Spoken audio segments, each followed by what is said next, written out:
heavily. Look at us now, tip to tip. Jesus.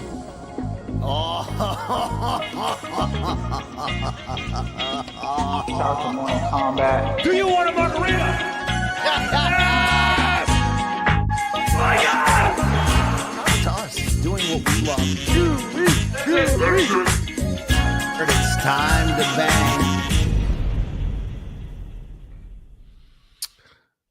Well, look who it is. It's the 28th of February, 2025, and y'all are going to have to see defeat like a podiatrist. What's up, everyone? Hey, there's that autofocus on BC's camera.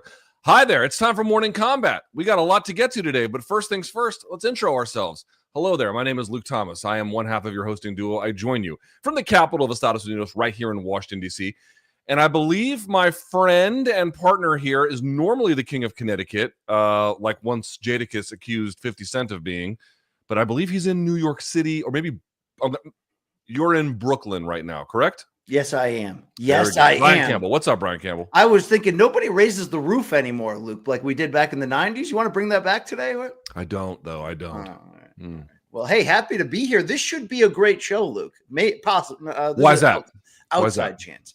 Because it's Friday, all the people out there ain't got shit to do, right? Let's talk fights and bang, Tui, right? Come on. I listen. I don't know how much you've talked about this. I'm surprised there's not been a little bit more chatter about it. Can you tell the folks why you're in Brooklyn because of what you're doing tomorrow? And I feel like I know you try not to make it all about you, but dude, this is your show. This is our lives. Why don't you tell them what happened?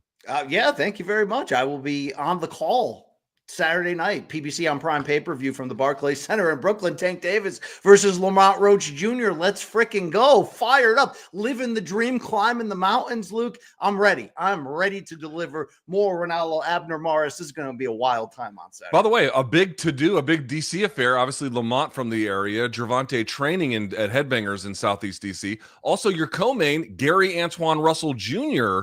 This is Gary Antoine Russell. Yeah, sorry. There's like 9 of them.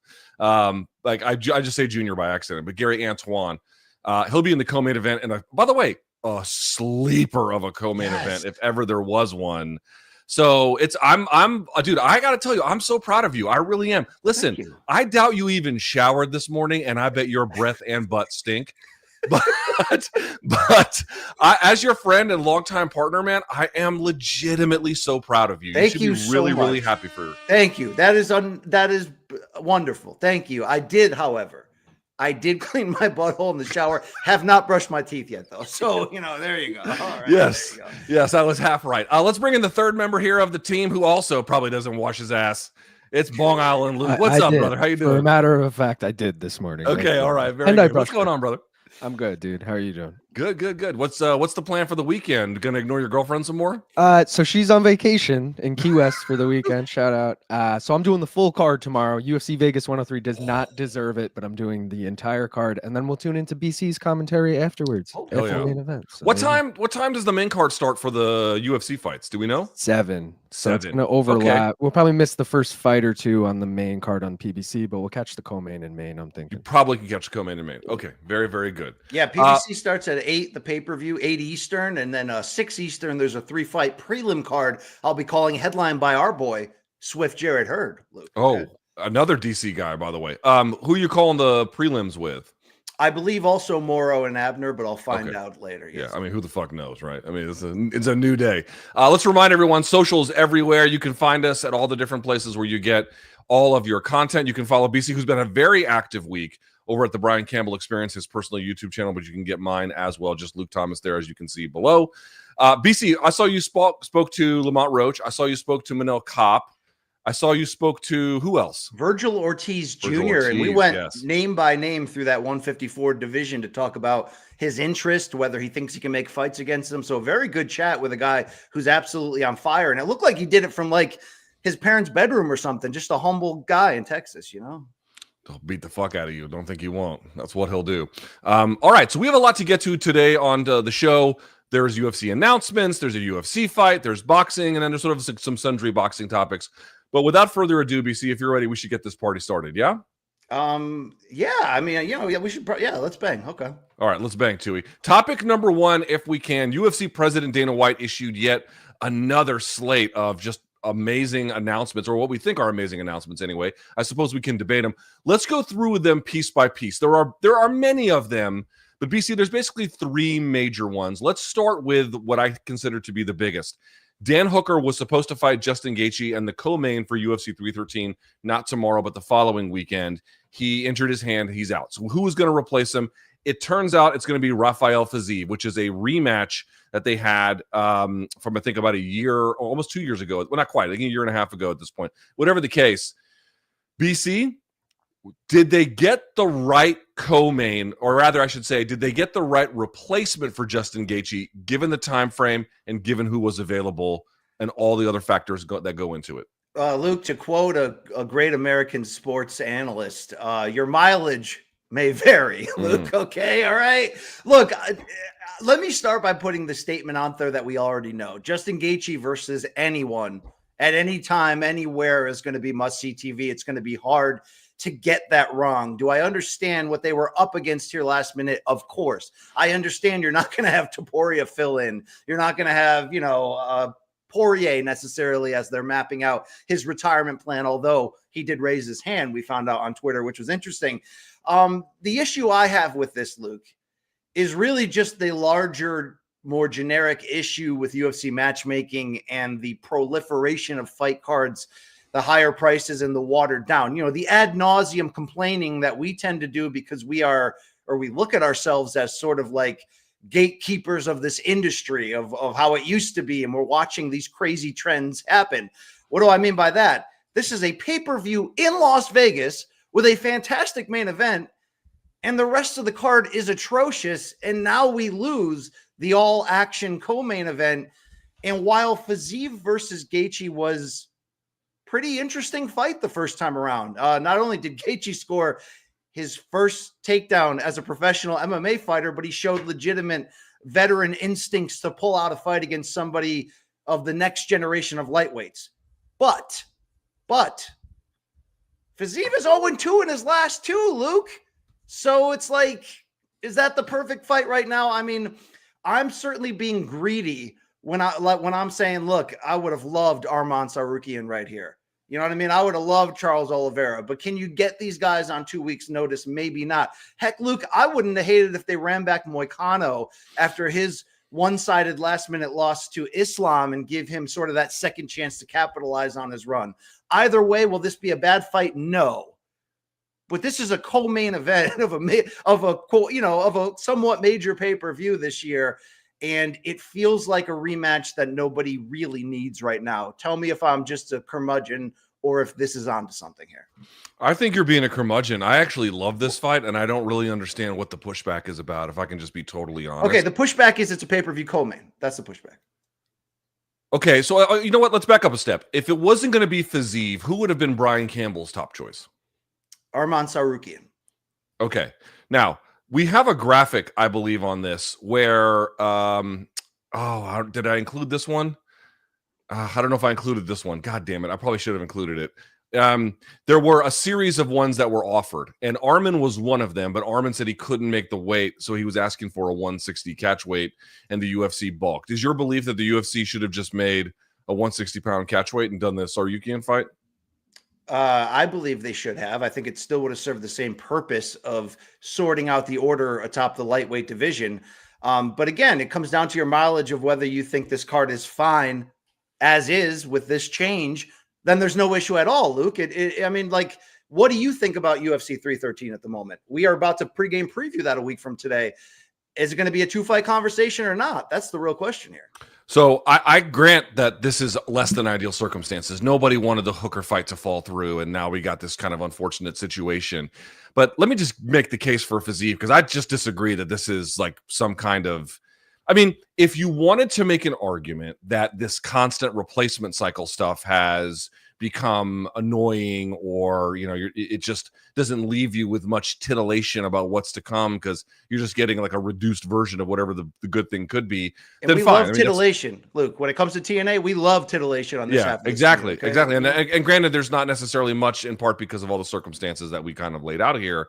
But I have to tell you, I love this fight. I really love this fight. Listen, Fiziev was on a ridiculous win streak before the Gaethje fight, and was winning the Gaethje fight up until Gaethje stormed back late, which is just an amazing, heroic performance on his part. But like Fiziev, matter-of-factly, was putting it on him early enough. So like there's rivalry between them. There's history between them. There was competitiveness between them. And to your point, Gaethje versus anyone is action-packed, but Gaethje versus Fiziev is especially action-packed. That's the first thing I'm going to say. Second of all, the Gamrot fight, yes, that's a fight that Fiziev lost. Fiziev lost it in the second round.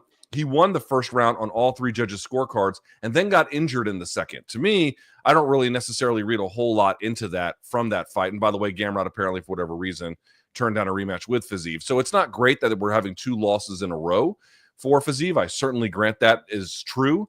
But this idea that like he's overmatched and he can't handle it, and he's like, he's kind of petered out, and this is the end of that. I just think that's complete bullshit. Totally oversold. For me, is this the ideal situation? Of course not. We are not in ideal territory. We have to make do according to the UFC's preferences with what we have available. The other ones that were available who could make weight, and I'm with you. If the UFC was willing to play with weight more, there might be some better choices. But for whatever reason, they're not. So it has to be guys who make weight. We're really going to spend what could be Justin Gaethje's last fight against a wrestler trying to take him down ad nauseum in Gamrot. You could do that. I don't really understand necessarily what the point of that would be. Fiziev, on the other hand, and I know there were some other choices that were out there, also not nearly as good, or, kind of robbing Peter to pay Paul in a sense. But among the people who were available, this is not only the best one, there's reason to believe it could actually be very, very competitive. And the fact that Fiziev has one to get back because of what happened the first time in an all-action style, honestly, I'm not sure that I can't declare to you, BC, that this will be a better fight than Dan Hooker. But for me, this is the one that offered the least amount of drop-off from the Hooker fight to a secondary choice. And I'm honestly blown away people aren't more on board with that. It'll entertain. It could continue the rivalry because, Gaethje was crafty in how he pulled out that first fight. I'm not going to be upset coming in, or probably upset on the way out. I am looking at the other options, though. I mean, I wouldn't have preferred more, let's say, Dariush or Tarantula Turner.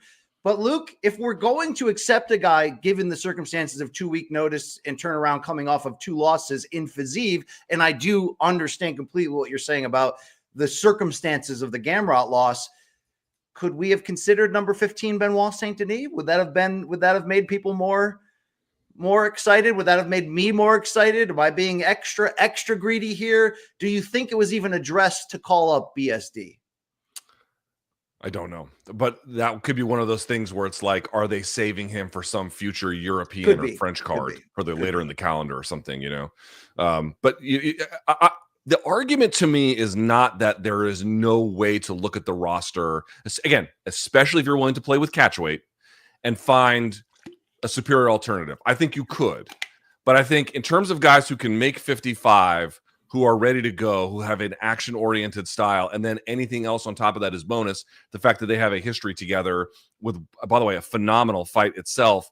I don't know, man. I've seen some of the belly aching, and I just don't get it. I mean, there's some other fights down the line, or more broadly, the 313 card, any hit it took was going to be obviously detrimental because it was already paper thin, and this doesn't help. But I got to say, in terms of a rescuing effort and in the ways in which you view that, I just can't complain about this. I'm actually kind of pumped for it, if I can be honest. And I rarely say that with a replacement, but this one satisfies it for me. Then I pull back my disinterest, Luke, and I do know that BSD has a fight coming up. Is it Alvarez? Oh, yeah, Joel Alvarez. And by the way, that fight is a banger. Oh, that's going to be a great fight. So look, I gave you my real reaction. I'm not lingeringly upset here. Let's see what happens. What I do want to ask you about this fight is Long Island Luke pointed out the odds to me earlier today, courtesy of DraftKings, which have Fiziev minus 135, Gaethje plus 114. Do you feel like Vegas is ready to fully cash out Gaethje coming off of that Holloway KO under the premise that the chin might be gone? I think that they're worried. Fully cash out seems a little strong. Let's see how the odds change between now and then. But I absolutely think that they are concerned. The guy has taken an enormous amount of damage even prior to the Max Holloway fight and then got viciously face-planted KO'd, one-hitter quitter, one of the worst knockouts that a fighter in UFC history has ever suffered. That's a true fact. Nobody comes back from that like just the same. A piece of himself was left in the octagon at UFC 300. There's absolutely no way around that. The question is, okay, even if you lost a piece, how much is still left? We don't really know. This is why Fiziev, Hooker would have been a great test too, but this is why, to me, Fiziev is a great test. Fiziev is going to try and find that out. I absolutely believe it. He's got one gear for the most part anyway. And, I see you smiling like a rapist. What's going on? I was agreeing with your point. I mean, I do like Fiziev. I'm trying to not be as curmudgeon here. I'm trying to go, let's bang. This fight will bang. I'm in. Let's go. Yeah, Long Island Luke, give me a prediction on where the line will settle a week from today. I feel like it's actually trending the way that it's been going because Gaff texted me yesterday, shout out to Gaff, and was like, yo, hop on Justin Gaethje right now. He's plus 100. And today, you guys just read it, he's plus 114. So money's still coming in on Fiziev. I'm going to see where it settles before I throw my bet in. But okay. I will be taking Gaethje as a dog. Gun to your head, though, just up or down, who wins? Justin Gaethje. Okay. It's a 3-round fight. I like that better. Yes. Not a 5-round fight. A 3-round fight, and for that reason, it changes it up. And BC, like, could they have pulled in Michael Chandler? That would have been cool. I mean, I think they already fought, obviously, but could you? They got Patty. They got Patty. You got Patty. I mean, there's other guys that are already kind of locked in. Again, among available choices, to me, it works. It works well. Now that takes us to what I think is the second most interesting announcement that Dana White made. Now there was a bunch of these for the UFC Kansas City card that will take place. I'll look at the date here. I think it's the end of April. And Luke, don't forget the TKO takeover that's happening in Kansas City that weekend per press release, where they're having UFC Fight Night, WWE SmackDown, and professional bull riders. Luke, this is just the beginning of your TKO is about to take over your city, right? They're coming. Yeah, apparently. But the point I wanted to make was headlining that card for Kansas City is going to be a light heavyweight tilt between Jamal Hill and Khalil Roundtree. BC, I've got a question I want to ask you, but first, I noticed that when I said I like this fight, a lot of people agreed. They also like the fight, but they were like, oh man, this is just too quick a turnaround for Jamal Hill. Well, Jamal Hill addressed that on his personal YouTube channel, and here's what he had to say. But the thing is this, though, right? I've fought twice in the last 2 years. All right, that last fight, I wasn't able to get comfortable. I wasn't comfortable. I didn't feel the routine. I didn't get into my normal flow, and it didn't feel like it should. And I think part of that was the fact of how long I've been inactive and how long it's been stretched in between. Before that fight, I'd only had 3 minutes of time, which was warm-up time in a fight before to get into that fight and things of that nature. So, it was, for me, it's like, I need to get back active. I'm going to take care of the things I need to take care of for as far as health and things like that. But I feel this is plenty of time. It's right on track for when I would want to see myself back in there. So, I'm gonna go in there and I'm gonna do my thing. BC, is he coming back too soon? I actually agree with his decision-making right there. And I think we are in the midst of seeing some type of, I don't want to say pro wrestling face turn from Hill, but the humility is kind of nice that he showed in the loss to Yuri. After it, we saw those two shooting shots in the bar with their significant others. And now you've got him saying, look, I'm going to address the issues of why I lost the last fight, in camp, but I got to get back in there and I got to make a statement. Look, this is a great ass fight. It is going to be all action. We know that.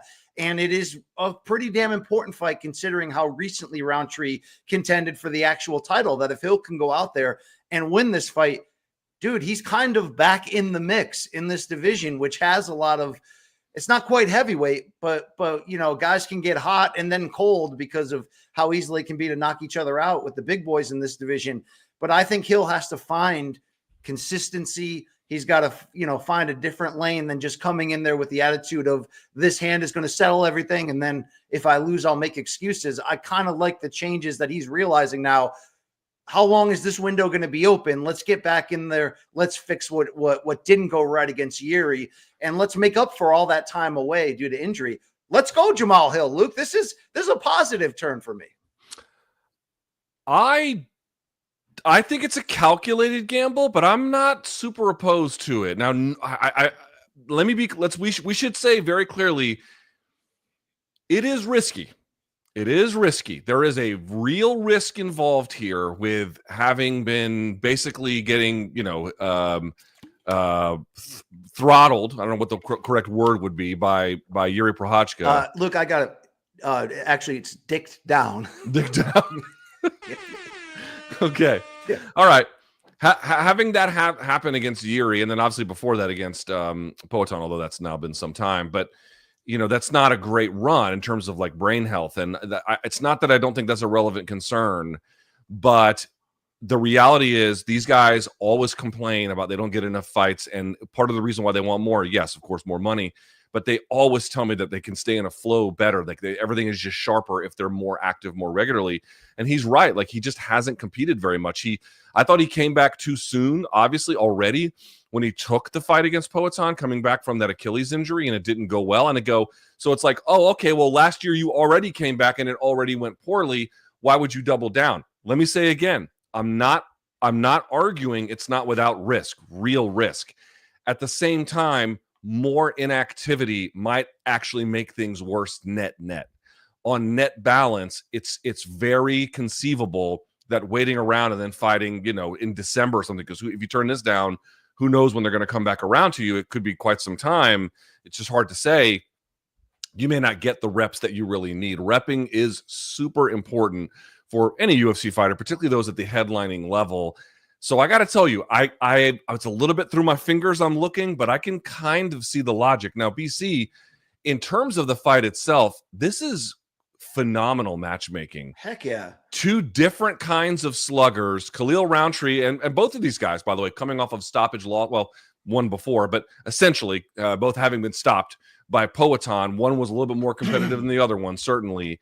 But in the end, Poatan gets his hand raised. But BC, in Khalil Roundtree, a vicious Muay Thai striker who has really come into his own of late, and I think the fans have really gotten on board with him. Jamal Hill has not necessarily been that, but former champion, had a neck and a phenomenal performance, I should say, against Glover Teixeira, and really does have some skills when he's dialed in, which again, in theory, getting back to it gets us there. So tell me what your view is of how they match up, and in particular, what do you actually think is on the line here, both for the winner and the loser? Excuse me, Luke.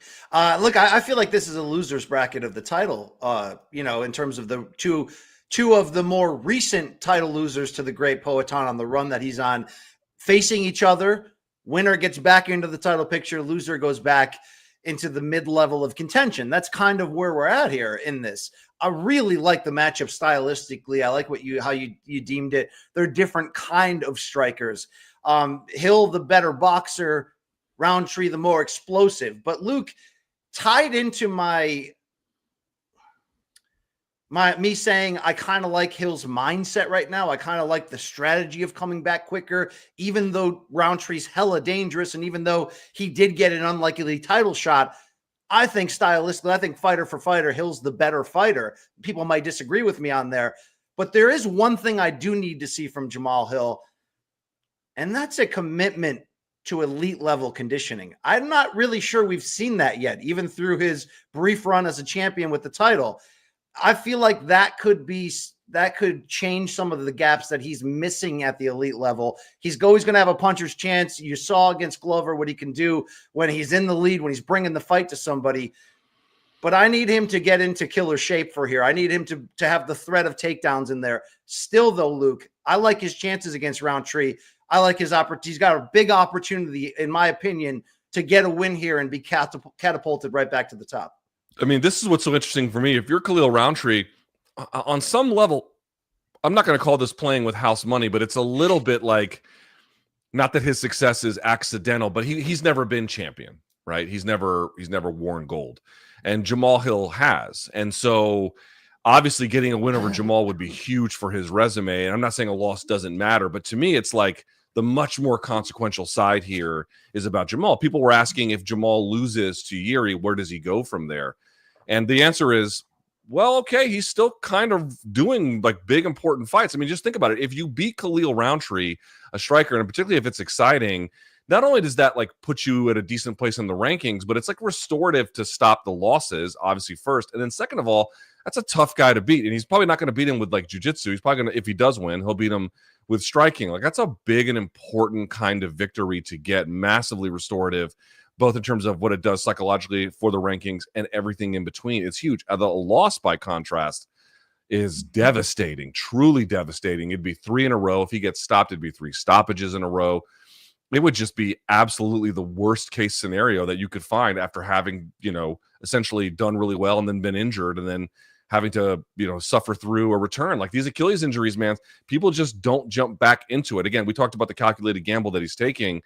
But I just feel like, and maybe it's my imagination, BC, I just feel like either to win or to lose, it's a little bit more in Jamal Hill's court than it is for Roundtree. And I don't know if that's fair, but that's just that's 100% fair. Okay. That's 100% fair, Luke. I never thought he'd get to the title level. He did, because kind of a perfect storm.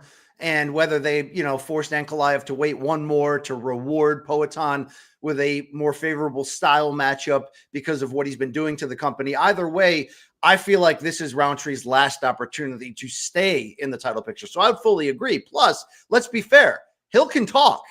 That matters. That gets you into big fights. Is it likely that he ends up someday in a Poatan rematch? Probably not, given Alex's age and where he's at in his run, but he's also not that far away should Pereira hang around at 205. I'm not saying everybody wants or needs a second Pereira-Hill fight. I'm just saying Hill can talk, and that does matter. That absolutely matters. In any case, a highly intriguing clash of styles here. I really love that. I love that both guys are it's so funny, man. Like, light heavyweight used to be something of a wrestler's division, and now that's totally gone. Now it's a striker's division, almost top to bottom. Like, who's the best wrestler at 205 currently?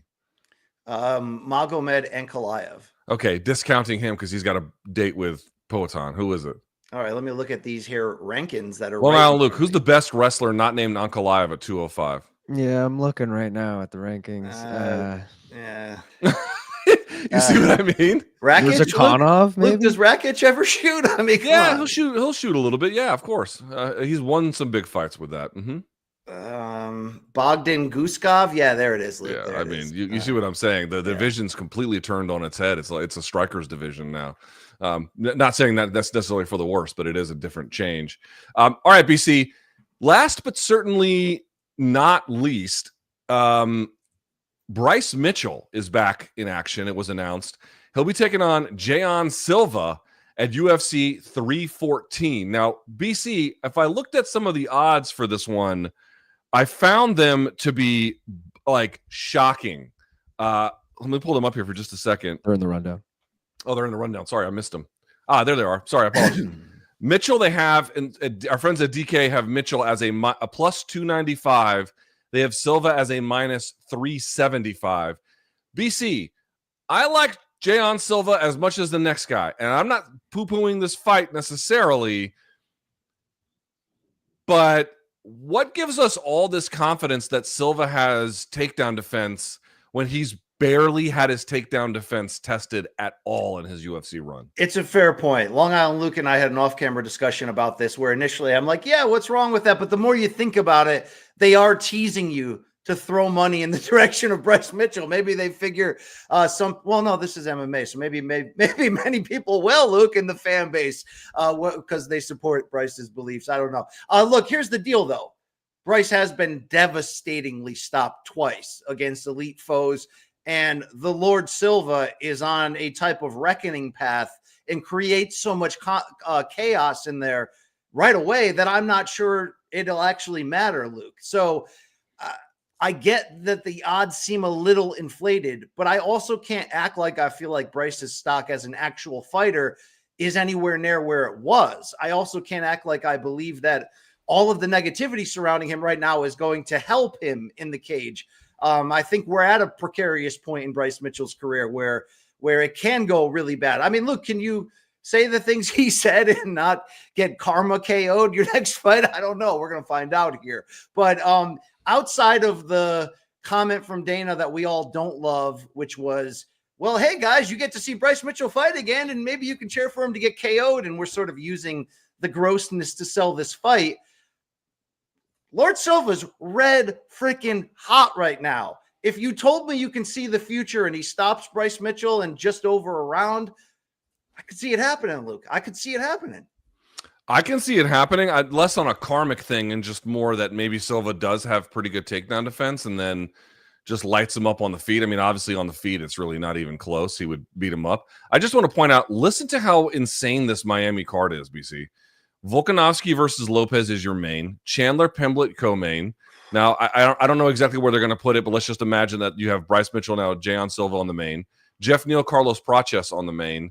Then you've got any number of choices you can go from there, including Pitbull Rodriguez, probably going to be on that main. Better be on the main, dude. Then after that, Dan Ige, Sean Woodson, Nikita Krylov versus Dominic Reyes, Yan Xiaonan versus Virna Jandiroba, Darren Elkins versus Juicy J, Julian Erosa, Jim Miller, Chase Hooper. And then it goes on down the list from there. Dude, that card is insanely fucking stacked. All the things that I rail about week to week, and people get mad at me or they say I've gone too far, I've become the curmudgeon old guy. Just watch the Apex fights. They're just fine. This is where we need to get excited. When they come back and they actually pump the card up with the type of energy, personality, style matchups where you go, look, this is worth it. I got to buy this pay-per-view. They do that in Dubai, Luke. That's a new spot for a quote-unquote major. Miami's getting major treatment here. I'm not going to try to politically figure out why. I'm just going to enjoy it. Dude, this card is awesome. And I wish the other cards could be more balanced out. I wish we didn't have to have 3 to 4 jacked cards a year and then a real step off. But dude, top to bottom, I think you can put that Pitbull fight third from the top. I think that's probably where it belongs too. Mm-hmm. And those quote unquote filler fights are not only important, they've got potential for some real fun carnage to happen. So well done to the matchmaking on here. It feels like every day we're getting a new fight added to the mix at 314 in Miami. And it's pretty good. It's pretty damn good. I'm in. Let's go. Bryce Mitchell is going to get roaring cheers if he wins, isn't he? He's not going to get booed. He's not going to get South booed. Florida, he'll probably get booed, right? I would bet everything I own he would get roaring cheers if he wins. I don't want to talk about that anymore. Yeah, I mean, that's just where we are now. That's just where we are. Like, you can just say the most horrendous, and it's not even just saying it. You can believe the most horrendous shit, and people will just reward it these days. One thing about Bryce, though, I'm sure you don't read his Twitter account. But even in the last day and a half, like, he goes hard as a mofo against Elon Musk on like a daily basis, basically calling him Satan, Luke. So that side feud is getting kind of interesting right now, right? All right. Well, that part's interesting, but at the same time, and I agree with him, but at the same time, listen, pre-meth Elon, you go fishing with that guy. You know what I'm saying? I mean, I'd sit at the Rogan podcast desk and tee one up with that guy, right? Pre-meth? Yeah, damn, for sure. Okay, that's topic number 1. BC, let's get to topic number 2, which is the whole reason why you're in Brooklyn and why, by the way, I looked at the ticket sales. I think it's almost completely sold out. There's like just a little bit left. I think by fight time, it'll be a straight up sellout. Gervonta Davis faces Lamont Roach in a lightweight title fight at the Barclays Center on Saturday, live on pay-per-view. BC on the call. BC, there's been a lot of debate about who Lamont Roach is. You spoke to him. I spoke to him.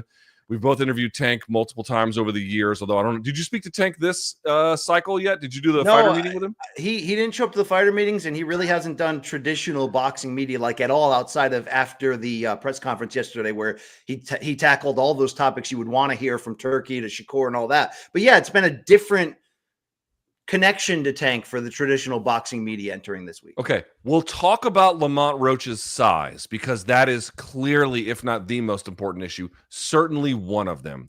But the trainer for at least this camp, the sometime trainer of Gervonta Tank Davis, Barry Hunter, out of Headbangers, has said Lamont is the most skillful opponent that Tank has faced to date.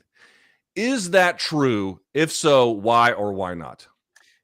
It sounds like something that couldn't be true, but I think we're talking about the total package here, the intangibles, the defense, the confidence, which has been through the roof, but it hasn't been, in my opinion, an overbearing confidence where you feel like you can poke that with a, with a pin and it'll explode, like it's just for show or just to talk himself up. Look, the reality is that Tank and Lamont Roach did grow up in somewhat proximity to each other.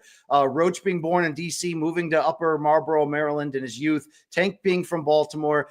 They sparred so many times as amateurs. They fought twice as amateurs in 2011 when they were 15 and 16 years old. Tank won both, but they were ranked number 1 and 2 in the country in their weight class. So this is one of those situations where Roach is just not afraid. He's known Tank since he was a little kid.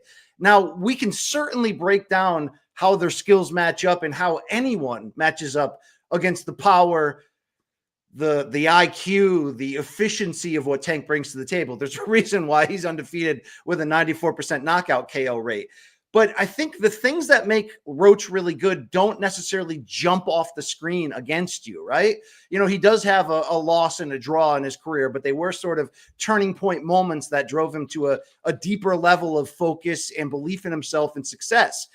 Since that 2019 title loss to Jamel Herring, he's 4-0 with 3 KOs, and he is not a huge power puncher. And yes, he's moving up 5 pounds in weight, but he doesn't get hit easily. He can scrap a little bit on the inside. And while it's not that I don't understand the betting odds for this. It's Tank. Roach is moving up in weight. He's not as sexy a name as the others. You talk to anybody in and around these two camps or anybody in and around that really knows boxing, and you hear the same thing. Yeah, Tank should be the favorite, maybe even by a lot, but this is a real fight. Roach is coming to this fight to win. So it's not a situation where you can go, okay, what's his actual avenue? Is he going to knock Tank out? Is he going to shut him out in the cards? No and no. But he is a experienced, gritty, well-rounded, can be defensive-minded, and really a smart boxer. And I don't think it's nothing that he's coming in with this level of comfortability and confidence, because how many times have we seen fighters that maybe don't belong at the elite level or maybe don't belong yet, right? They come up, the lights are too big. Heck, it happened to Roach in 2019 against Jamel Herring when he lost that decision. It also happened, it seems, the last fight when the ghost Frank Martin came in. It felt like he was defeated in those press conferences coming in, and you could really see the inexperience play out on the brightest lights, on the pay-per-view stage. I don't know if Roach is going to last 4 rounds because Gervonta is Gervonta, but I can tell you he's coming to win. He's here to compete. And to say that he doesn't belong in the ring would be like he belongs in this ring against Tank. You just have to really ask yourself, how much does that experience and that familiarity matter? Talking to Lamont, it feels like it does, Luke, but we're going to find out on Saturday. Yeah, I spoke to him about his amateur experience, as did you. Let's look. You spoke to him this week. Mine was all the way. God, I spoke to him months ago about it. Let's take a look at your clip where these are guys that face it. This is not the first time Lamont Roach has boxed Gervonta Tank Davis. To what extent is that amateur experience relevant? Here's what he said. I think it'll play a significant role. Outside of us sharing a ring together, it's like stuff that I know that, you know what I'm saying, that I would use, that I can use, and that we will use to our advantage. So you're saying inside tips, tells, secrets, that kind of stuff. Tell me about it. Look, everyone's probably wondering the same thing, and it always happens this way when somebody's been as successful as Tank. What can you do differently that everybody else has failed to do? How would you answer that?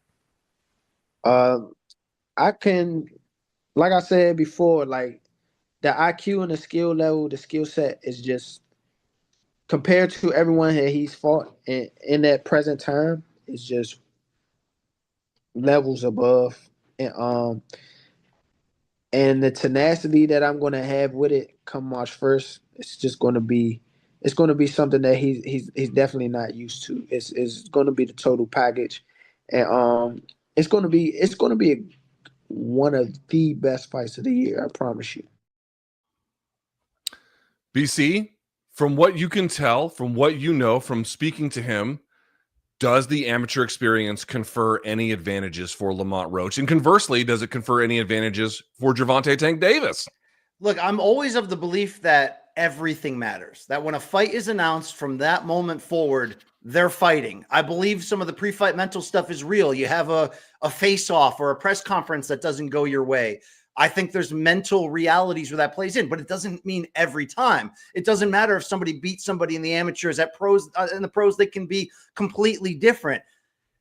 And then the Ryan Garcia-Devin Haney fight happened. And I know that Ryan is much more explosive than Roach and a different type of fighter. But clearly the 6 fights that they had in the amateur level, splitting those fights, the sparring that those two had, Ryan knew he could get that left hook off. He knew there was a hole in Haney's defense. That's a different fight with different fighters. But again, to act like this doesn't matter, it's going to matter a certain degree. You asked a great question, though.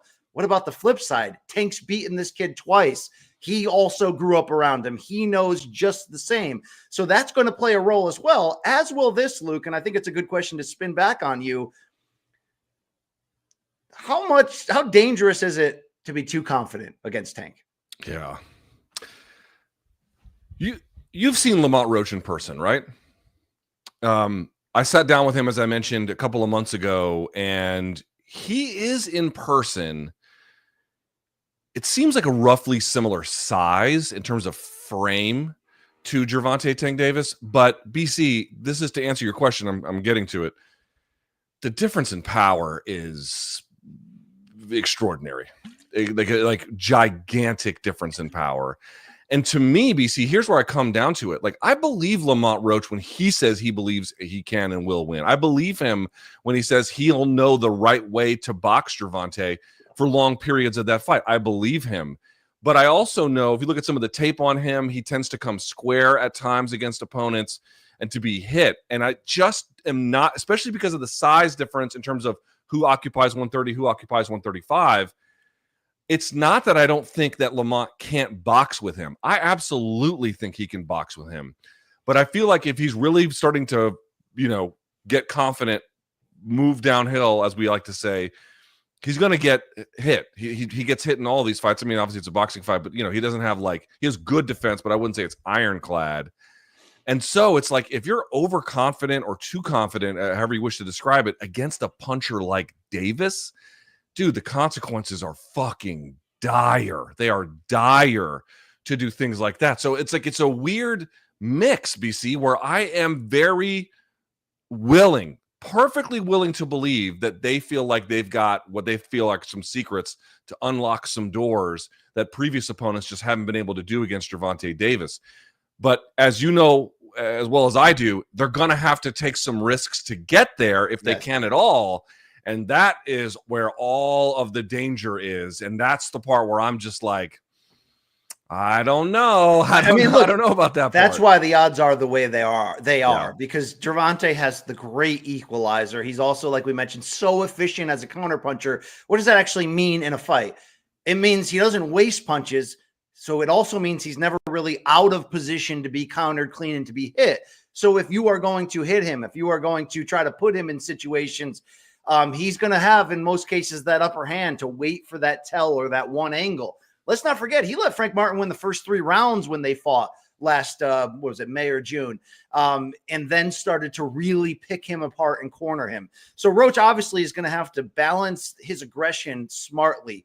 He's going to have to swim and not get wet in the most extreme scenarios. Of course, they do have a common opponent in recent memory in Hector Luis Garcia. Remember, Garcia was the title holder at 130. He moved up in weight to fight Tank. He fought aggressively and got knocked out. It got stopped and actually was temporarily blinded in the ring after Tank put that assault on him.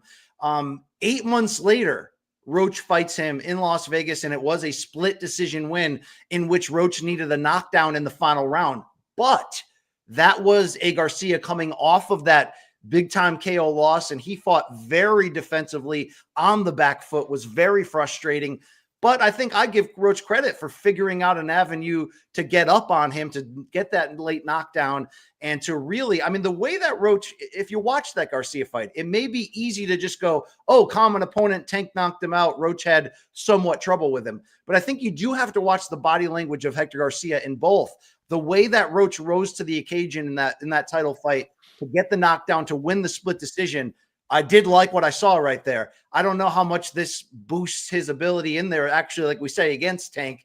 I also don't know how much all that retirement talk of Tank of late is actually going to matter when we get in there, because Tank has shown that ability, no matter what's going on in his personal life, which there's been a lot of turmoil, he can focus in and dial in like no other. So, Luke, I guess Roach is going to have to need a Tank that is too conservative early and reading Roach, that he allows Roach to get up too quickly on the scorecards. And then he's got to hope that he can, obviously do something that very little have done, land a punch of consequence to change Tank's demeanor, to change his strategy. But he's going to have to throw a no-hitter. Let's be fair about it, right? He's going to have to go in there and fight the perfect fight.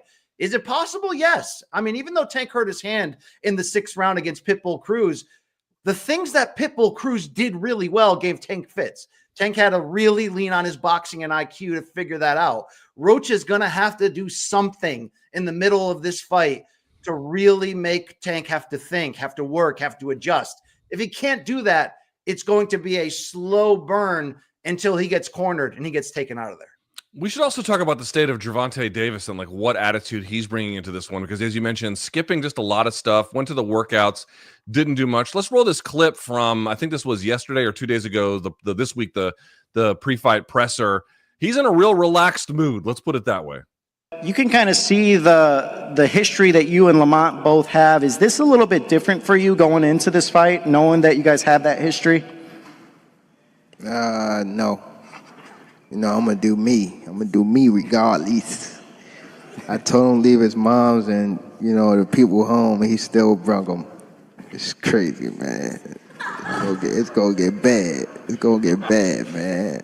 But, it's all love. You've been talking a little too much, too. I've been peeping, so, it's close, so we'll see Saturday night. He's just got this real relaxed kind of demeanor, and it does appear like he's been training really hard at Headbangers. He was not in Houston, he was not in Florida, he was here in DC. But I don't know, BC, between like the weird vibes he gives off at press conferences and then being like, I got 3 fights left and I'm done. Where is Gervonta Davis's head in all of this? Yeah, I think he's in the midst of figuring it out, and that's why we've seen such different reactions from him, meaning that like when this fight was first announced, we heard those rumors that he was fighting with PBC behind the scenes. He wanted it in Houston. They have that first press conference and Tank shows up alone with like no members of his team. I think just his lawyer. Now, subsequently, even though Barry Hunter has been moved into the #1 spot as the head trainer, Calvin Ford, his sort of, career-long trainer and father figure, was at yesterday's final press conference, will be in his corner. So there hasn't been a big tear behind the scenes, but to act like this isn't a topic or a question would be wrong. Let's do a little math here. Tank had been an active fighter for most of his career, but he had a more than 400-day layoff leading into the Frank Martin fight. Of course, there was a jail term within that when he violated his house arrest. And now this is a 250-something day layoff, which is not typical for Tank. And you're hearing him talk about openly, and boxing has supported this, which is good to see, openly want to change himself. He wants to get out of boxing, get into therapy, be a different person and presentation to his family members and those that look up to him. Given Tank's upbringing and the various missteps outside the ring, that's a good thing. But even though that can be a narrative toward the idea of, is he unfocused? Is his head not going to be in there? Like I just said a minute ago, he does have that ability to bite down and focus. I did notice that comment he said right there of, hey, Roach, you've been talking a little too much. I've been watching. So I'll say this, like, you've heard nothing from Barry Hunter or pretty much Tank throughout the process. They respect Roach. They know he's coming to fight. But as of right now, I don't have cause for concern that Tank isn't dialed in and won't be ready. And he was kind of colorful yesterday after the press conference when he did a media scrum. I don't know if you heard him say, like, he was basically talking down Turki Al-Sheikh, saying he knows nothing about boxing, saying he's giving a devilish vibe in all these photos he does, and people are selling their soul to go out there. Like, that was interesting to hear, since he's, the last big name fighter that hasn't made that leap. I don't always love when he shoots down the prospect of fighting a Shakur or a Keyshawn, and some of that, though, is just posturing, negotiating, and all that. But if he wins this, he says he wants to fight twice more this year. I need to see him against one of these title holders, Lomachenko, Keyshawn, or Shakur Stevenson, to unify belts. It's time. He seems also to want that. I really don't know if he's going to stick to his guns of 3 more fights and out. He's so valuable to not only PBC but the American boxing scene. His live gate potential. He's going to shatter, I'm told, the live gate record at Barclays this weekend. I think his post-fight comments, if he wins, and I'll be the guy delivering it, will be interesting in that regard in terms of like who he's looking at and how much more he wants to do. But do you agree with me, Luke, that it's starting to feel kind of much ado about nothing? Tank looks ready. He looks dialed in. He can go on anyone's podcast he wants. Like he's been doing something a little bit different this build-up, but whatever, right?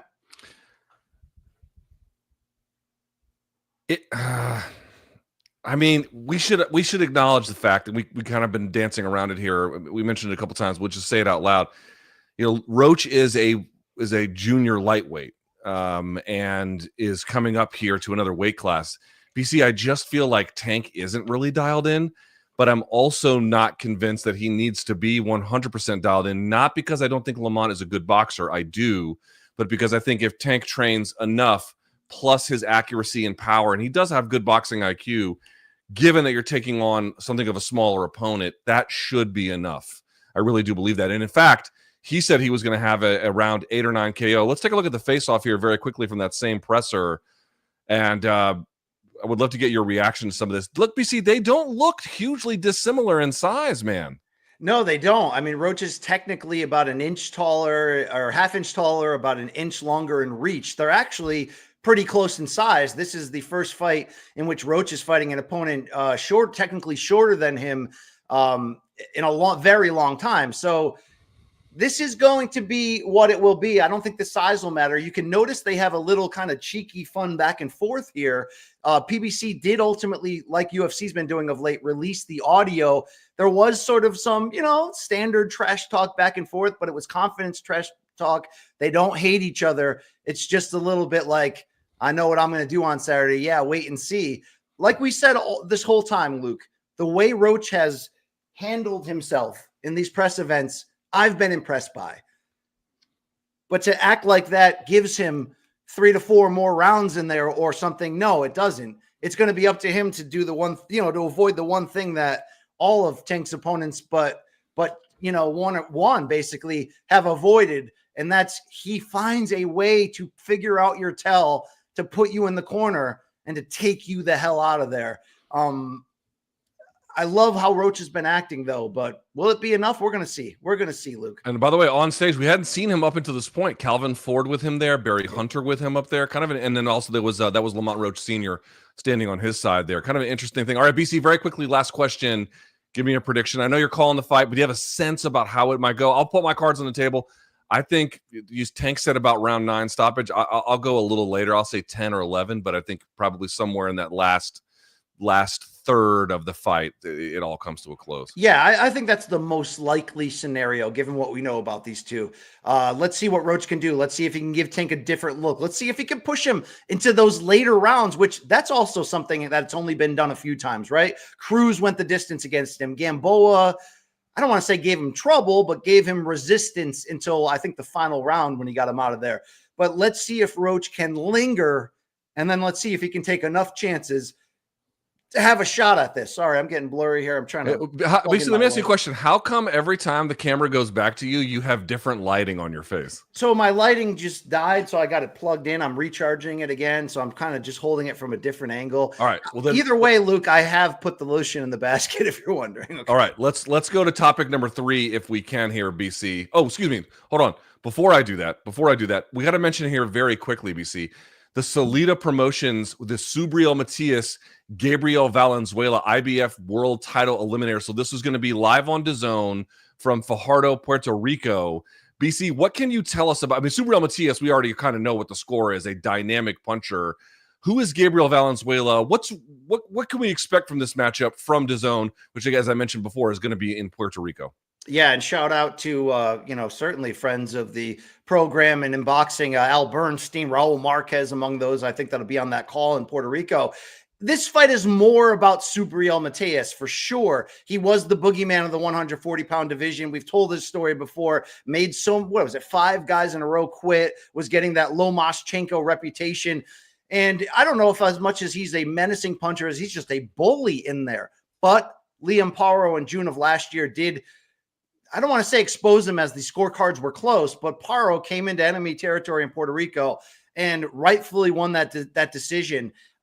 Took the IBF world title there. And although we did see Subriel Matias come back in November of last year and score a second round TKO in Puerto Rico, this is now a step in a better direction, I would think, opponent wise. Is Gabriel Valenzuela a killer? No, but he's 33 losses, 1 draw, 30 wins, as I mentioned there. The 30-year-old from Mexico, 5'10", is on a fight win streak since his decision loss to Montana Love back in 2022. It will be a continued test here to see if Matias is long for getting back into this title picture. We know there's been talk about him fighting Teofimo, but Teofimo turned it down due to the pay-per-view money that was going to be offered to him. But it's going to be interesting to see if Matias can work his way back in. It's never a boring fight, though, when he fights. So check that out this weekend on DAZN.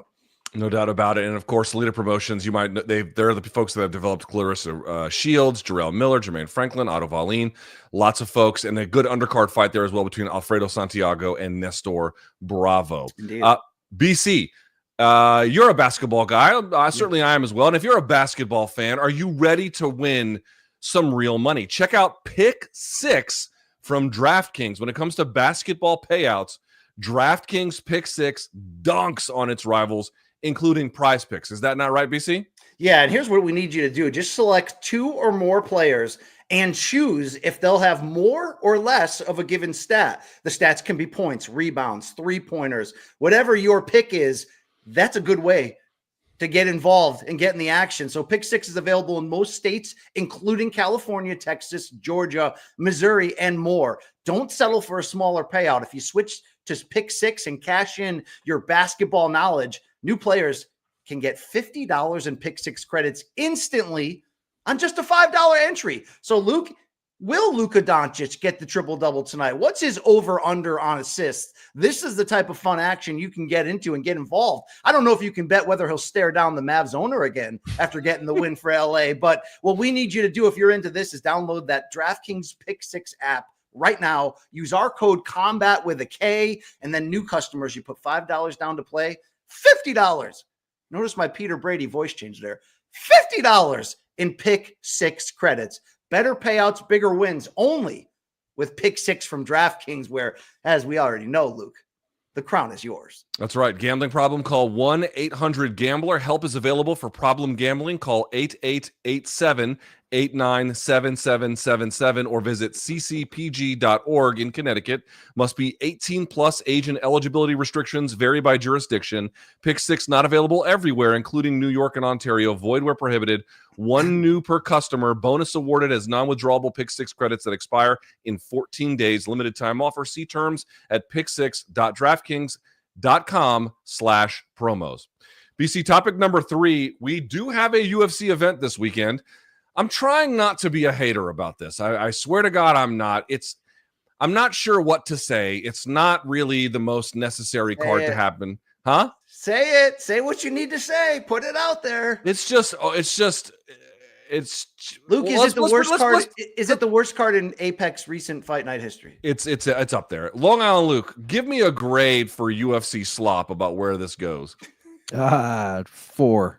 Oh shit! 4. If it's even a 4 for you, I that think must be. I mean, dude, I'm doing the full card watch along. I mean, don't get me wrong. I'm going to watch every fight, but is it a good card? No. The co-main event has 2 guys with losing records in the UFC. It's literally arguably the worst co-main in history. I looked back. Carlos Felipe versus Jorgen De Castro was a co-main on a card headlined by Holly Holm versus Irene Aldana. That's pretty rough. Oh God, but, that's bad. This has to be up there. Does Holm's star power just take over for all of that? Does it cover that? I don't know. That's what they assumed, I guess. I don't know, dude. All right, but BC, in your main event, we have flyweights Manel Kopp and the Kazakh Asu Almabayev, by the way, an interesting name and a very good fighter. Okay, let me just ask a very basic question, BC. And I mean it. I don't mean it necessarily in a hater way, but we have to ask it this way just by the nature of what's happening. Why should we care about this main event? Who obviously was supposed to be Manel Kape versus Brandon Royval, which would have been a perfect crossroads #1 contender fight in the sense that Royval has been there. He's held his place in the title picture. And if he could have beaten the red hot streaking Kape, he could still be in there in contention for the next title shot, right? Kape, the different story. He feels like he's long overdue for that. He loves saying crazy things into a microphone. He once said he would show up at Dana's door if he didn't get a title shot. Well, he told me, Luke, when I interviewed him this week, that he's been more or less, it seems matter of fact, the way he said it, that he's more or less guaranteed a title shot with a win. So to act like this fight means nothing would be wrong. It is a important fight at the top end of this division. I say top end-ish, right? Because Asu is ranked #8, but Long Island Luke was talking about this guy before I, knew he existed. 21-2 overall, 31 years old out of Kazakhstan, unbeaten in 4 UFC fights. Yes, the last 3 have gone to decision, but he's been rising. That decision win over Mateus Nicolau in his last bout is not nothing. This is a leap for him, though, in terms of the level that he's fought. I don't think he gets a title shot with a win, but I think he can certainly catapult himself to the top. So good stakes, and it seems like it's going to be an interesting matchup. But, Luke, if we're being very fair, not everybody knows a lot about Asu Almabayev. Excuse me. How do you think he matches up against Kape? Okay, so let me give you some statistics for him because I was looking this up before the show today. So some of his numbers are really impressive, and I watched some tape on him as well. Obviously, I watched the Nicolau fight, I watched the Osborne fight, I watched the Vergara fight. I didn't see the Johnson fight, but I watched the rest of them. I mean, some of these numbers are very impressive. BC strikes absorbed per minute 1.02. That's so low. I mean, that's such a great number, but strikes landed per minute 2.11. Fucking anemic. I mean, he's got a positive striking differential by a full integer, but it's really not that interesting. By contrast, strikes landed per minute for Kape 5, strikes absorbed per minute 4. That's high on both accounts, but you can just see there's just a lot more going. Now, what's interesting is the takedown component. That's obviously where I just think that's where this fight's going to be won or lost. He averages, Almabayev, 5.08 takedowns per 15 minutes. So he's good for almost 2 a round. That's a lot. And his submission average per 15 minutes is 1.7. So he's kind of tying him up. If you watch the tape, he does a lot of winging overhands to level changes to get into people. And then from there, he does have a series of good finishes. And he's got so ground and pound. It's not bad, but it's not terrible by any stretch of the imagination. He appears to be in good shape. So the question you really have to ask yourself is, can Kape intercept him on any kind of takedown or level change opportunity? Is that going to be on the cards? Or B, if he does get taken down, to what extent can he thwart any advancement therein? It's a 5-round contest that does favor Almabayev, I think, the longer it goes. But to me, Kape is just a significantly higher level fighter, or at least I should say this, up to this point has shown himself to be a higher level fighter who has beaten better guys. Now, did you read the odds? Yeah, I have them here. Our friends at DraftKings, they've got let's see, let me pull it up here if I can. Now I don't have it in front of me. Where is it? Almabayev. Oh wait, we got breaking news. The opening bout of the night, Montana De La Rosa versus Luana Carolina, is canceled because Luana Carolina could not make weight. And nothing of value was lost. Luke, I'm not kidding. That was probably my second most anticipated fight. Yeah, I bet it was. You horny. No, guy. I mean it. I'm disappointed. I've got your odds here. Our friends at DraftKings, Manel Kape -218 to Almabayev's +180. I think that's actually a little generous to Almabayev. Don't get me wrong, BC. I think he can win here. I do think that if Kape is, because Kape, he likes to land something and then he does a dance and shit, and it's like, did you do that against this guy? That could be a real problem. You have to have a disciplined, focused, consistent application of your game to beat him, which if he does, I think he runs away with it. Almabayev is limited. He's going to have to get the takedown. His ground and pound, though, is not ferocious. So for all those reasons, this to me feels like it's Kape's fight to lose. We shall see, right? Now, you spoke to Kape and you talked to him about the differences between some of the opponents he's had and the changes that were made here. Let's see what he had to say. I think the difference is just about the height. Brandon Haba is more taller. You know, he's a fighter that I was working more my body shots. And Asu is a fighter where I can work more the shots in the head. You know, his head's gonna be there. As a target. You know, he's a fighter that don't move so much his hips, his shoulders. So I think his face is gonna be full of blood. That's what I think. What did you make of that, BC? Bloody face, yes, full of blood. I believe that he doesn't feel that Almabayev is on. Oh, I just butchered that again. Damn, what is it? Almabayev. Thank you. Yeah, Almabayev. Yeah, Cheris. Thank you. He doesn't believe he's on his level. So look, I like Cop in this fight for sure, Luke. He can be a little bit off the mark here. I expected in my interview to get a rowdy Cop, you know, calling out everybody from KKF to Izzy to. The dude's wild. No, he was reserved. He was calm. He had his daughter in his arms. He's a lot more calculated, obviously, behind the scenes than he shows, right? Because he shows himself to kind of be a bad shit crazy and fun and out of control, and also says absolutely ridiculous things into a microphone. But Luke, he does have a complete game. He is cheeky in there from the standpoint that he'll piss you off. He's got antics. I think he believes that he's going to run roughhouse on this guy and that he's going to get the title shot next. He thinks he's going to get the winner of Pantoja versus KKF. And remember, he has that loss to Pantoja a few years back that he says if it was a 5-round fight, he would have won. Okay. But he has no preference ultimately in who he gets out of that matchup. But Luke, I am a believer that he's going to get into a title fight soon. And I think he could be champion. Obviously, he's got to win this one first. But are you of that belief that this guy is the real deal in this division? Cop? Yes. I think he can be a legitimate threat if he can put everything together. Yes. I've seen flashes from him. Great athleticism, obviously great striker, great reaction, good timing. You know, and other pieces of his game are coming together. If he can really tighten up everything and put it all together, and again, we've seen pieces here, put all that together, he can win a title in this weight class. I believe that. I truly believe that. Almabayev will be a good test, BC, in the sense that Almabayev doesn't have Pantoja's game.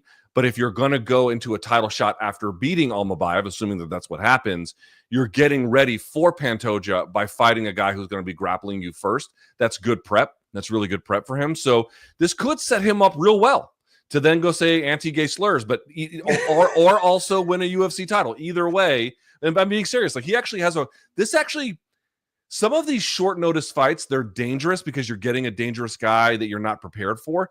At the same time, depending on how it goes, some of these could be tune-ups for the big boss eventually later in the year. And this could end up being something just like that. I do believe that. And Cop has won 5 of his last 6, Luke. And I thought he looked almost virtuoso. He looked like a damn virtuoso against Bruno Silva. Did he not? He did. The Mokaev fight was a weird-ass fight. Yes. I didn't love that one. I think if he fought that one again, it would be better. But he has a split decision loss to Nicolau back in the day, and Nicolau just got defeated by Asu. So I don't know. Whatever you want to do with that info. Fair enough. BC, going down this card, if I may, your co-main, Cody Brundage taking on Julian Marquez. I don't want to be mean to him, but that's just no. Well, can I bring in Long Island, Luke? Because I heard you mention this recently, Long Island, of this fact that Marquez seems to be much closer to losing his employment than Brundage. And I've seen everyone on Twitter putting as much money as possible on the Cody stoppage. Do you still stay in that lane?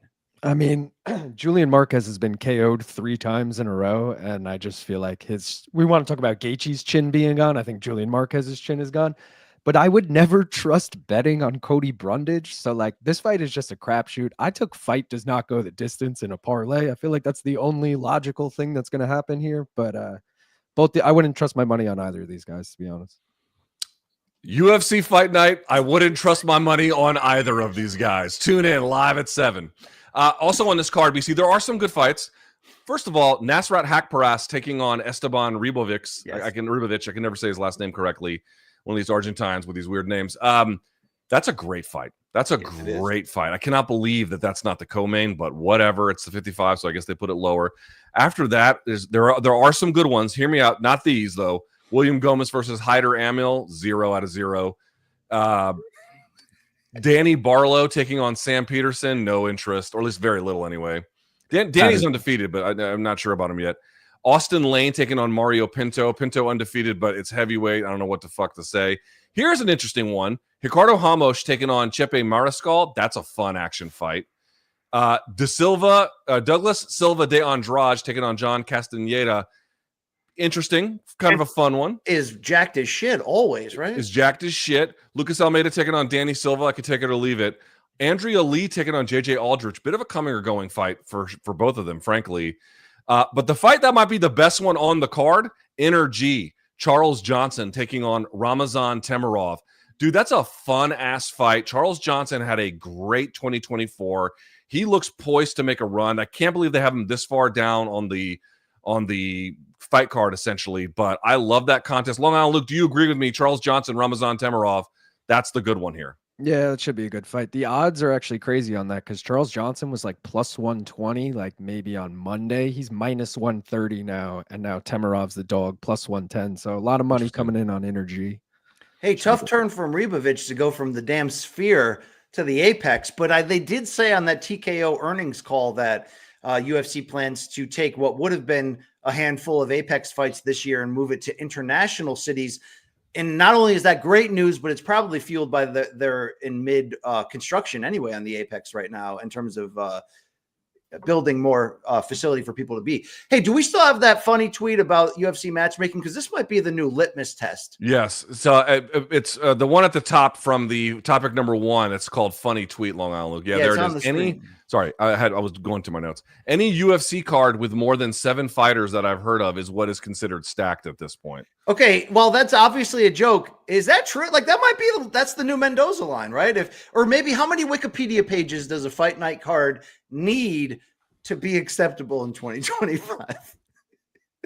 At least 50%, right? But I don't know if you know what? Hold on, let's see, because I'm actually not looking at Wiki. Let's actually see that for just a second. Hold on. I wanna see this. How many Wikipedia entries does the current fight card have for us here this weekend? All right, a decent amount. So let's see. Kopp and Amabayev both have it. Brundage and Marquez have it. Only Hakparast has one, and that's the rest on the main card. So only 5 on the main card. So 50% have it on the main card.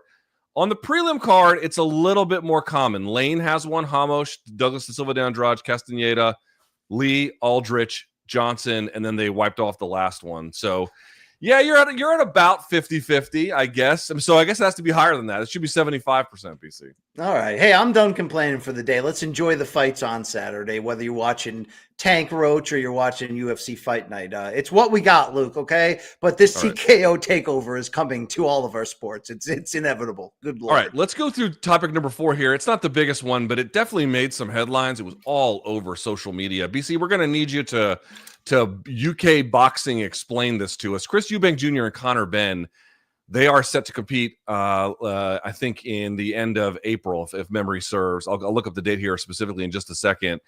BC, these are not household names in the United States, but they have had an electric run in terms of this press conference. Before we even go to BC, let's show the egging incident in question here, if we can. The family feud goes on.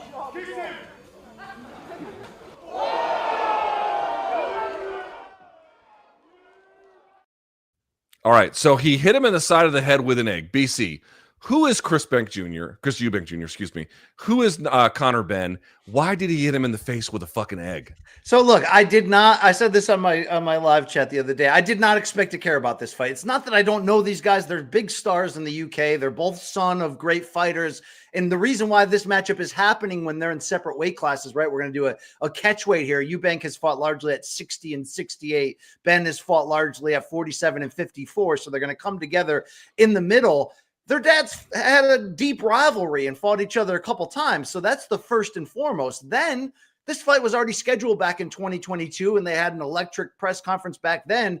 And it was Conor Benn's failed drug test, which he like Canelo calling out tainted Mexican beef, Conor Benn claims and swears it was due to tainted eggs that he ate. So it actually played into the storyline for Eubank, who's always been brash. Both guys are, to come out and do that. But Luke, this has evolved into something now that we all must see. So this will be Turkey's first Ring Magazine branded fight card series that he's bringing to the States eventually, but all over the world. This fight will be in London in late April. Then in early May, we're going to see that Garcia and Haney doubleheader, if not Times Square, somewhere in New York City.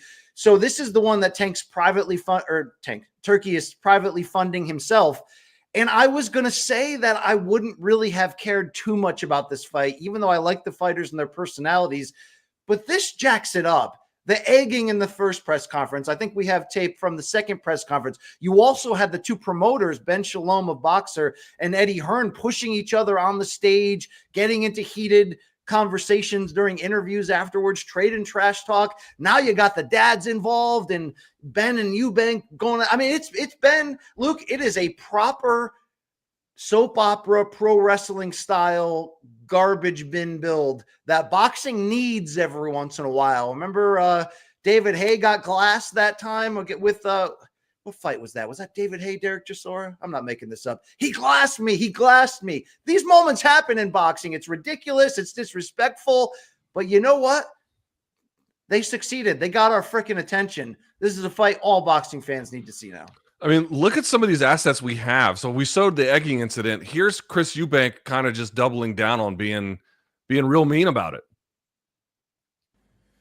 Did I cross the line? I mean, during this whole process over the last 2.5 years, I think many lines have been crossed. I'm sitting up here today on a stage with two of the scummiest characters in boxing, in my opinion, a drug cheat and a man who did everything in his power to help him get away with it. So me throwing an egg at somebody who absurdly claims that is the reason why he failed 2 drugs tests because of contaminated eggs, I think that's light, and I think that's deserved. He deserved the embarrassment of what happened. If I had an opportunity to do it again, I would.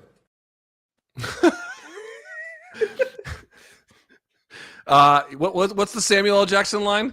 Yes, I killed that woman or whatever, and I hope they burn in hell. I was like, and Luke, did you see that after the egging, Eddie Hearn did an interview and he was like, it's on site at the next press conference. Like, people are ready to kill over this fight. It's Okay. Well, look at this. Let's keep going. Here's Chris Eubank not only smashing an egg into the side of head of Conor Benn, here's him talking to Conor Benn's dad.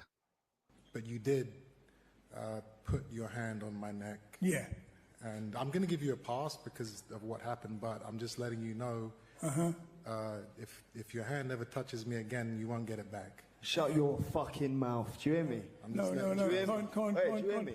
Threaten my dad. Hey, silly bollocks. Threaten my dad again. Watch what happens to you. Yeah. I'm not threatening him. I'm just letting him know. Do you hear what I said? There's no touch. Do you hear what I said? Well, he did get his arms around your neck. Con, leave it. I got it, mate. I can handle this, mate. I'm old school, mate. I had this with his dad. I'm old school, mate. So this is not a problem. I understand, and I apologize for doing that, mate.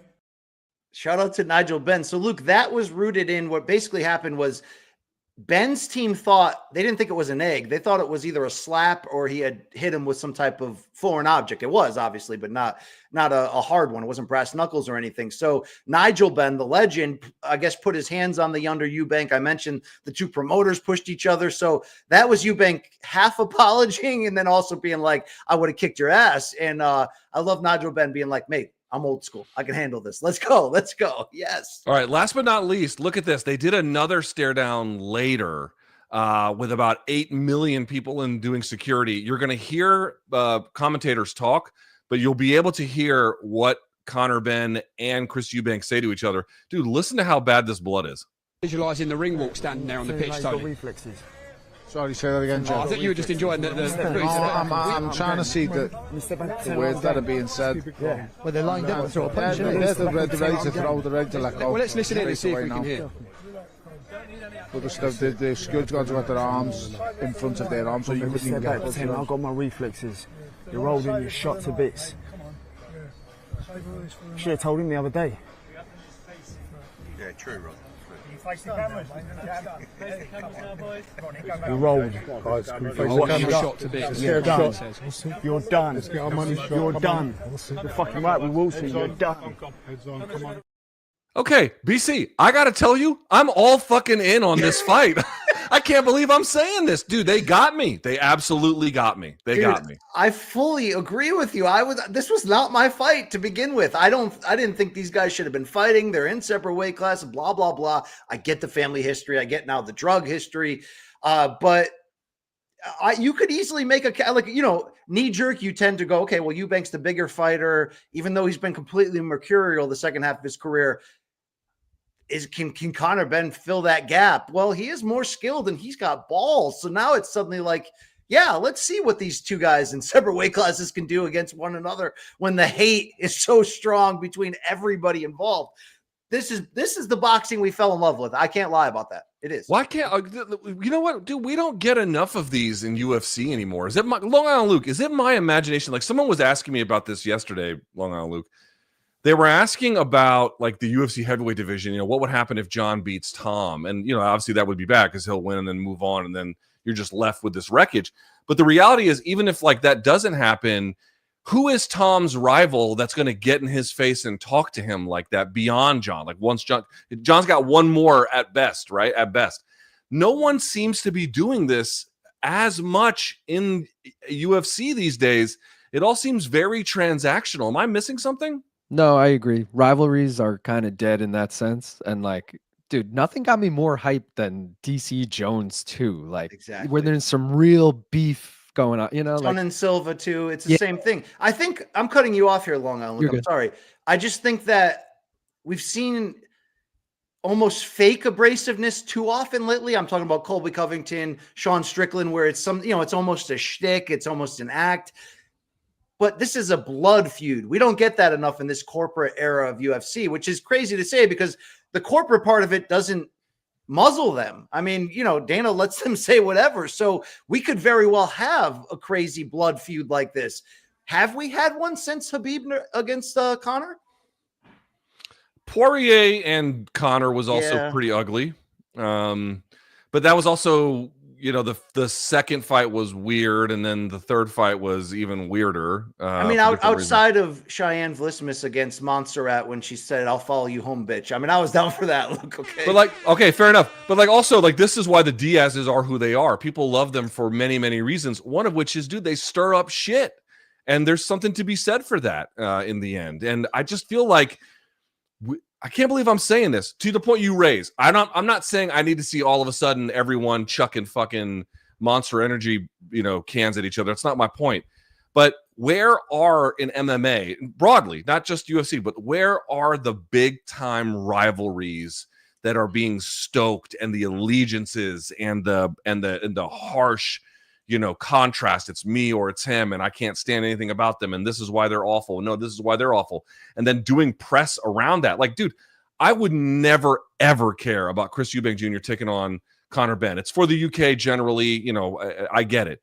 They've done such a marvelous job promoting that I can't fucking wait April 26th to see that fucking fight. Yeah, look at these odds. Long Island Luke shared with us the DraftKings odds. -150 for Eubank, +115 for Benn. So it's crazy. Stylistically, it's becoming a great fight based on where they're at in their careers as well.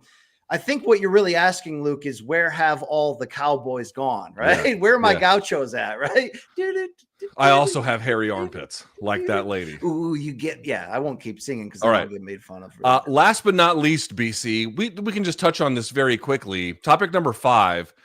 Henry Cejudo released a video this week where he's having a conversation with referee Jason Herzog. And in the video, Herzog acknowledges that he made an error in not taking a point at UFC Seattle from Song Yadong. I have a question about it for you, BC, but first, let's take a look at the video. Yo, what's up, Jason? Sorry, man. Sorry, no problem. One, you didn't take a point, and then two, when I took the 5 minute break, and we ended up coming back to actually fight. Like, I still wasn't recovered, but that dude still came here, and you didn't do anything. Like, you know what I'm saying? Luckily, I couldn't see, or at least I saw four arms, but you never warned him, or you never took away a point, dude. Like, I'll give you my perspective in the moment, and then just so you hear it. I'm not trying to say it's right or wrong, because I've heard you now, and I completely agree, especially afterwards when he came with his fingers like this.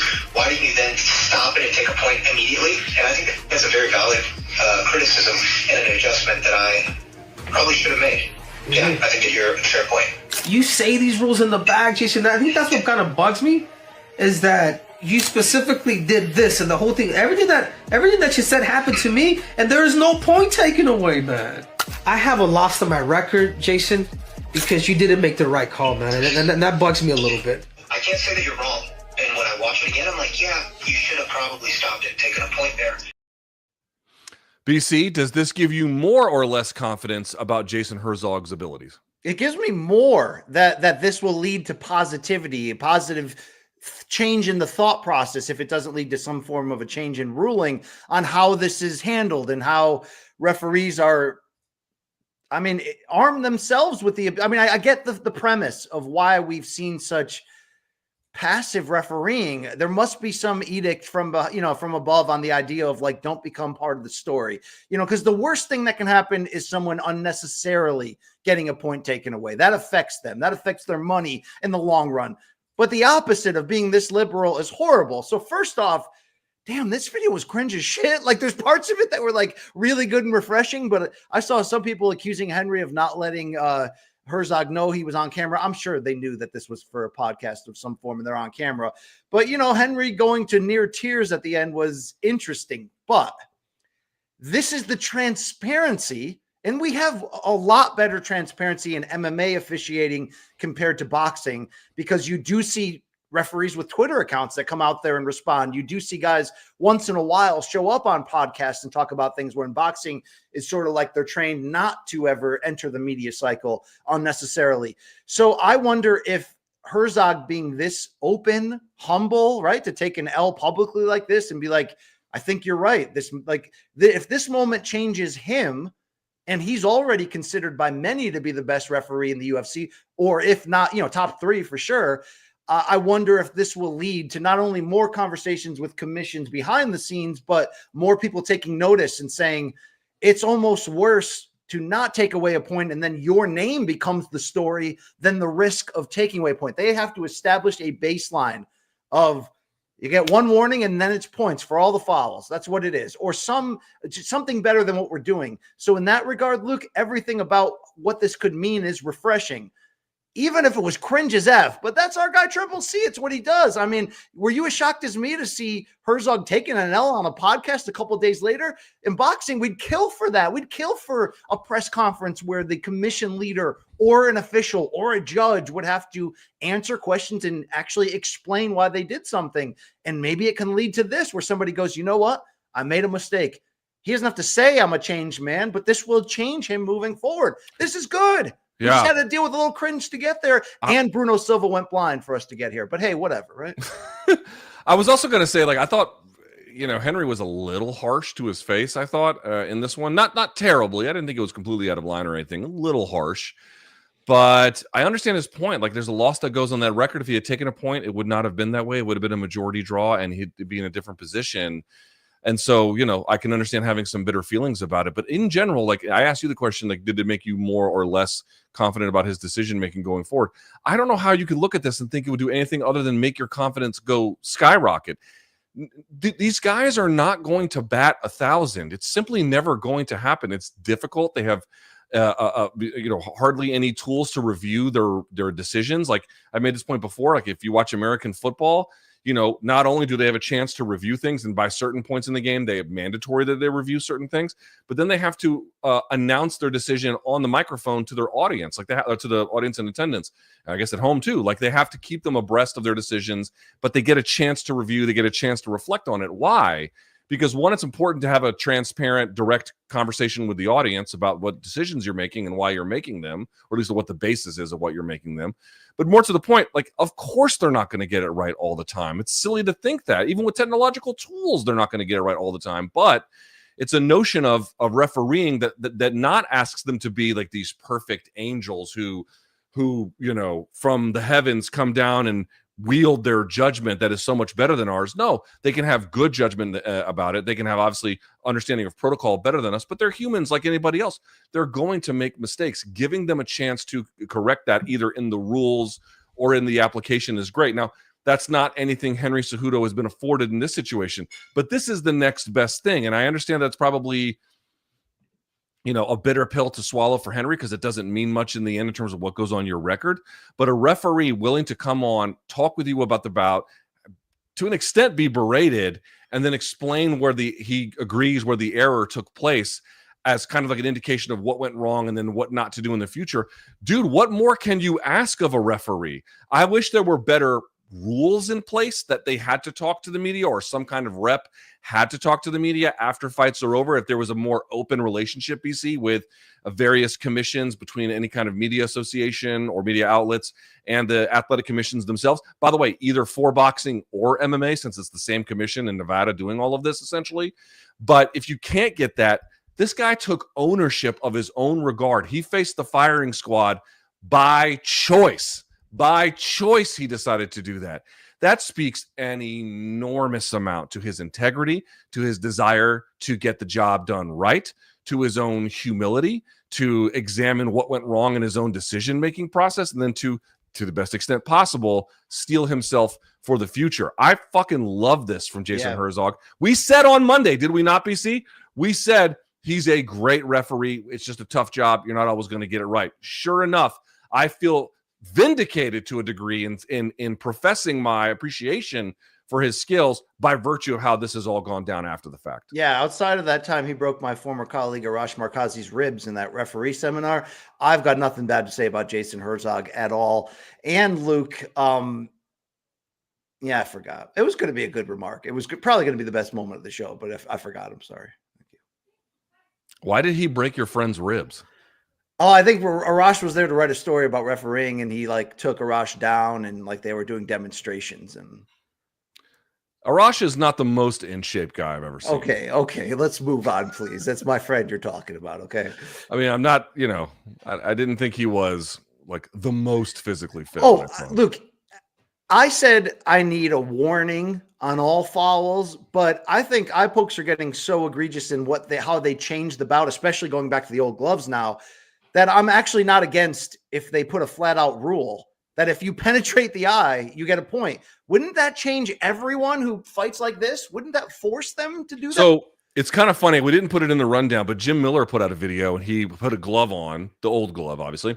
And he said, how can I poke you in the eye like this? Yes. Like you can't. The hand has to be closed. And he argued that the hand opens. And by the way, I also can't poke you in the eye like this. It can only be like this, right? And he argued this typically, not always obviously, but typically, more commonly than not, happens on defensive retreating actions.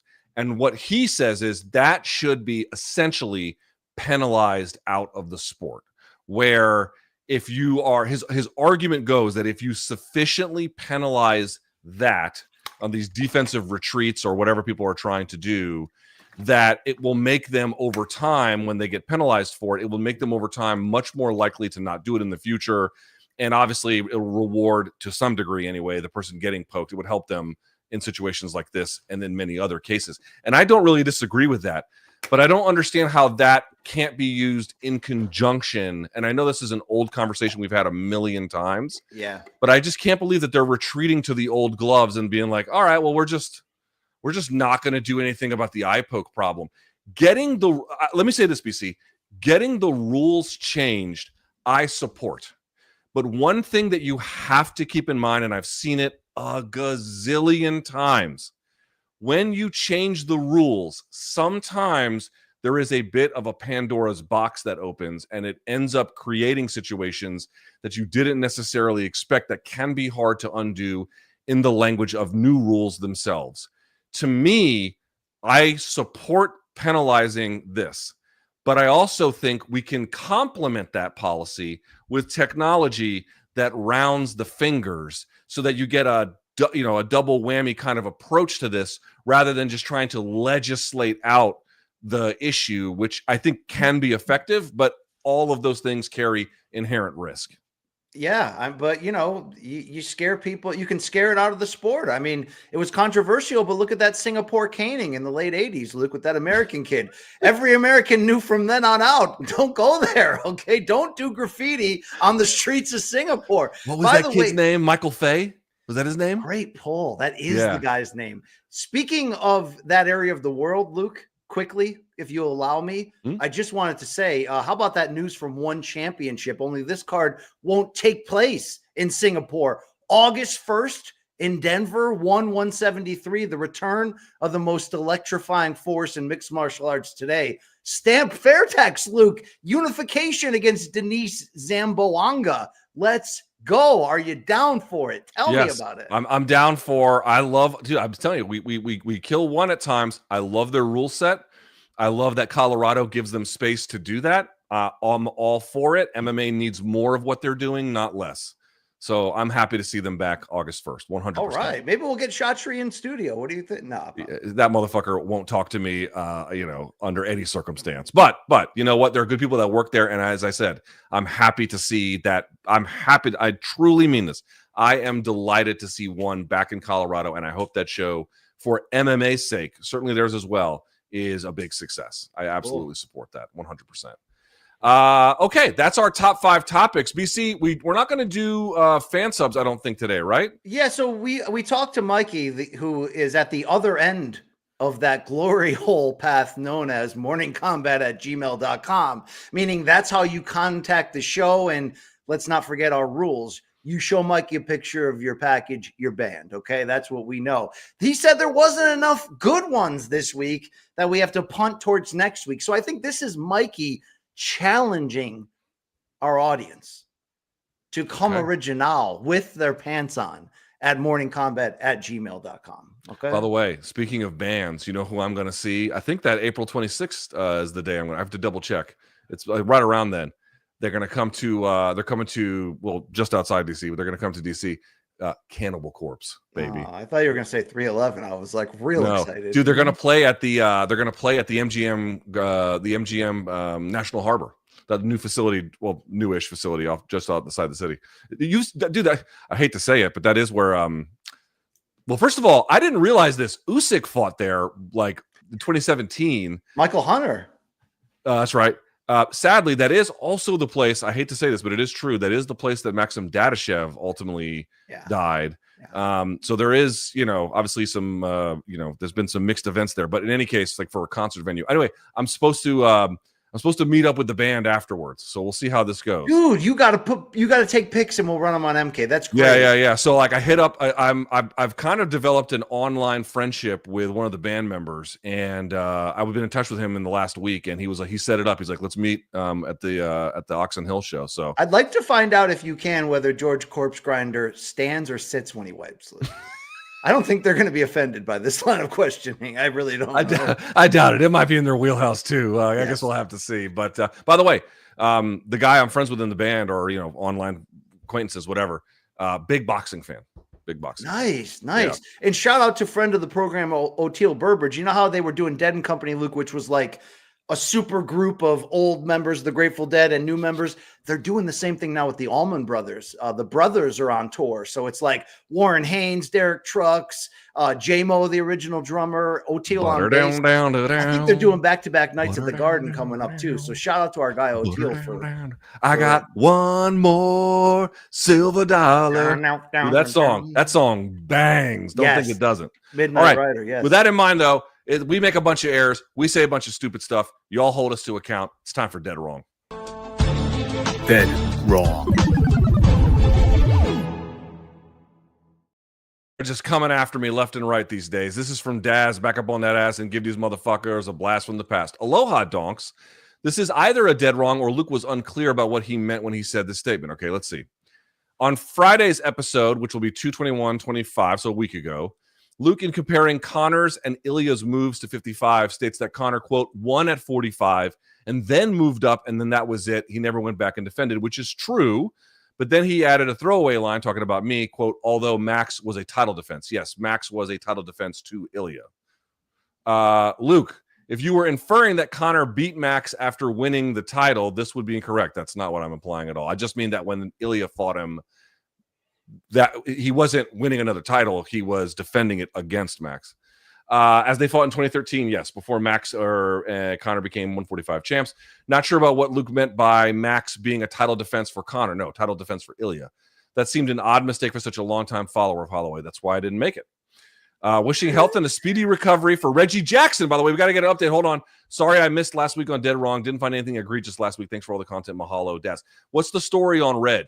That was a little pedantic of Daz, wouldn't you say, though, overall? It was unclear, but so I kind of get it. But no, I didn't. Dude, I'm still willing to promote that fight with Telvin Kipapa at the Lava Shack. All right, now that Governor Penn has accused GSP of steroids, all good. Let's talk about Reggie Jackson. Thank you, everybody, for it's been a ridiculous amount of people showing love for. I know they showed the same for Barbas and Reggie J. He's home from surgery and he's on the road back to recovery, and it's so great to see. Still has a minor respiratory thing, but it's not the deep pneumonia it was that I thought almost took us in some dark places. But the vet, when we picked him up from surgery, he had the 4 teeth removed, including the 2 big canines there. They basically said, they were like, although he's a happy drunk, he's both the craziest cat we've ever dealt with pre-surgery, because it took him 3 hours to pin him down to get the x-ray and a lot of drugs. They said he's by far the craziest post-surgery they've ever been around. And Luke, it was my job Wednesday night in my office in the basement to sequester Reggie away from the other animals and sleep overnight with him. I didn't get a wink of sleep. That guy on narcotics is a maniac, but he's healthy. He's back. His tongue fits in his mouth now. It closes again. And he's back to just being a regular asshole rather than one on narcotics. So shout out to Reggie J. Thank you to everybody out there. He doesn't care about any of you, but I do. So thank you very much. That's my dude. Okay. That's my guy. All right. Thank you. Very good. Glad to hear. And there's one more, again, for me, from Sid Rival. He says, just wanted to shoot Luke a dead wrong for his faith in topology. And I think there's a photo associated with it if you want to put that up as well. There it is. What he says is, quote, they have me listed at 5'10", but I'm 5'8" on a good day, LOL.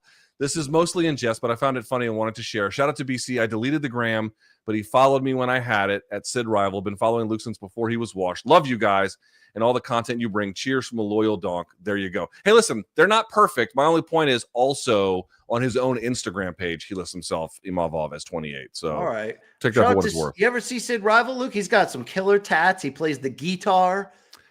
It sounds so familiar, but I can't pull it from. How can I pull Michael Fay from the memory bank and I can't pull somebody who watches the show from the memory bank? I don't know, but the name is so goddamn familiar. Well, but I can't I'm happy quite pull that it. Sid Rival got that Rogan bump, if you know what I'm talking about. You know what I mean, Luke? Right? Did he?